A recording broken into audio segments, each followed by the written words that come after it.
नमस्कार, मेरा नाम डॉक्टर पारुल गुप्ता है। मैं एक होम्योपैथिक फिजिशियन हूँ। आज का हमारा विषय है thyroid gland. Thyroid gland butterfly shape का एक ग्लैंड होता है जो हमारी गर्दन में प्रेजेंट होता है।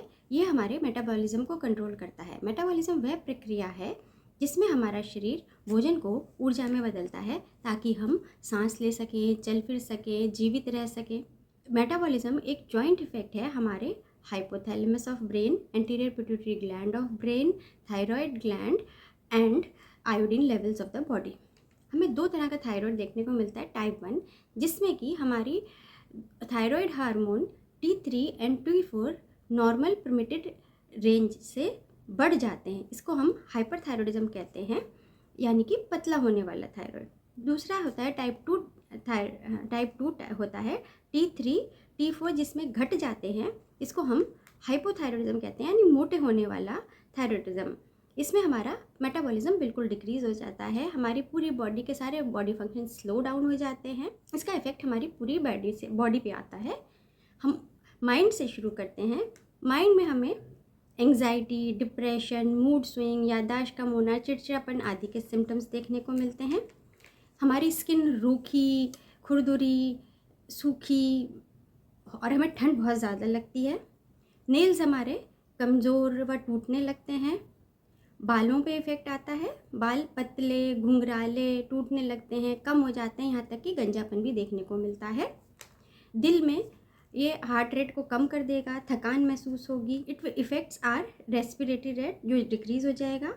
ऑक्सीजन कंजप्शन लेवल भी डिक्रीज़ हो जाता है, इससे हमारे सांस फूलता है। इंडाइजेशन, ये हमारी आंतों पे इफ़ेक्ट करता है जिसकी वजह से हमारा डाइजेशन स्लो हो जाता है और हमें कब्ज़ यानी क्रॉनिक कॉन्स्टिपेशन की शिकायत भी रहती है। पेट दुखता है।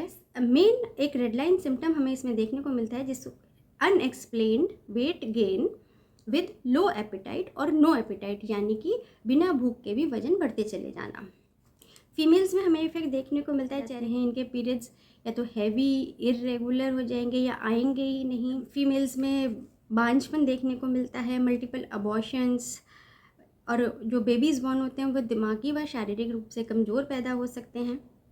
बोन्स भी हमारी कमज़ोर होने लगती हैं, फ्रैक्चर्स होने लगते हैं, बोन डेंसिटी कम हो जाती है, शरीर में दुखन, सुनपन, झंझनाहट के सिम्टम देखने को मिलते हैं। हमारी आइज़ में और बॉडी पे स्वेलिंग आने लगती है। होर्सनेस भी हमें देखने को मिलती है वॉइस में। इसके अलावा आप जानते हैं कि awareness is the first step in healing, यानी कि जागरूकता स्वस्थ रहने की पहली सीढ़ी है। अगर आपने मेरा चैनल लाइक, सब्सक्राइब और शेयर नहीं किया है तो प्लीज़ करिए और इस जागरूकता मिशन में मेरा साथ निभाइए। अब हम बढ़ते हैं इसकी कॉजेज़ की तरफ। Causes in India of hypothyroidism are mainly iodine deficiency. दूसरे देशों में हैशिमोटोस थायरॉइडाइटिस डिजीज़, जिसमें एक ऑटोइम्यून डिजीज़ होती है और उसमें हमारे बॉडी के सेल्स अपने ही सेल्स को मारना शुरू कर देते हैं, ये मुख्य कारण होता है। प्रेगनेंसी में हमें टेम्परेरी थायराइड डिसऑर्डर देखने को मिलता है।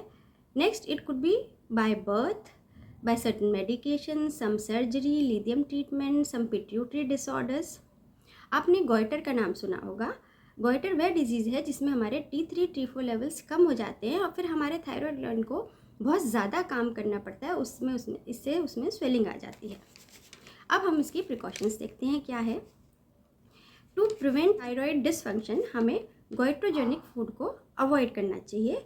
गोइट्रोजेनिक फूड वो होता है जो कि हमारे थायराइड की प्रॉपर फंक्शनिंग नहीं होने देता। इसमें नंबर 1 पे आते हैं क्रूसीफेरस फूड।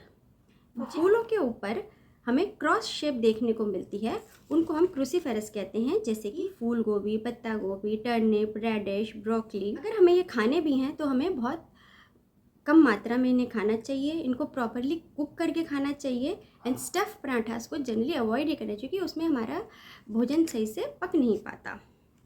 आप ग्रीन पत्तेदार सब्जियां, पालक वगैरह का इस्तेमाल कर सकते हैं। सेकंड, आजकल हम प्रोटीन की सोर्स सोया को बहुत इस्तेमाल करते हैं, जैसे कि tofu, soya milk, soya sauce, chunks, nugget, soybean oil, soya chaap. हमें इनको अवॉइड करना है। इसकी जगह हम प्रोटीन के लिए अपने डाइटरी प्रोडक्ट्स, ओट, दाल, paneer, coconut oil, groundnut oil व मिल्क का इस्तेमाल कर सकते हैं। थर्ड थिंग जो हमें अवॉइड करनी है वो है स्टोनी फ्रूट्स। स्टोनी फ्रूट वह होते हैं जिन फलों के सेंटर में एक बड़ा सा बीज होता है, जैसे कि peaches, plums, cherries, apricot, mangoes, dates. हमें इनके pies, cake, jam, baked food या सैलेड्स भी अवॉइड करने हैं। Next, we should stop millets. Instead of them we should use ragi, jowar, bajra, quinoa, brown rice, kuttu, chaulai, चोकर वाला आटा और उसी की बनी हुई bread. We should reduce our caffeine intake in both tea and coffee form. उसकी जगह हम ग्रीन टी का इस्तेमाल कर सकते हैं। सेकेंड स्टेप हमें जो लेना है वो है रिडक्शन ऑफ वेट। हमें ग्लूटेन फ्री डाइट लेना है to control our weight, avoid junk foods, use jaggery और stevia leaves instead of sugar. Next, हमें ऐसी डाइट लेनी है जिससे हमें सेलेनियम व जिंक की प्राप्ति हो, जिसका मेन एक सोर्स है ब्राज़ील नट। और इसके अलावा दाल, egg, sunflower seeds, pumpkin seeds, flax seeds, chia seeds भी हमारी मदद करते हैं। टेक प्रोबायोटिक्स जैसे योगर्ट। हमें iodine rich food, iodised salt, sea food, egg, chicken, chickpea, fish, seaweeds भी हेल्प करते हैं। Use dark chocolates and almonds, walnuts for weight reduction.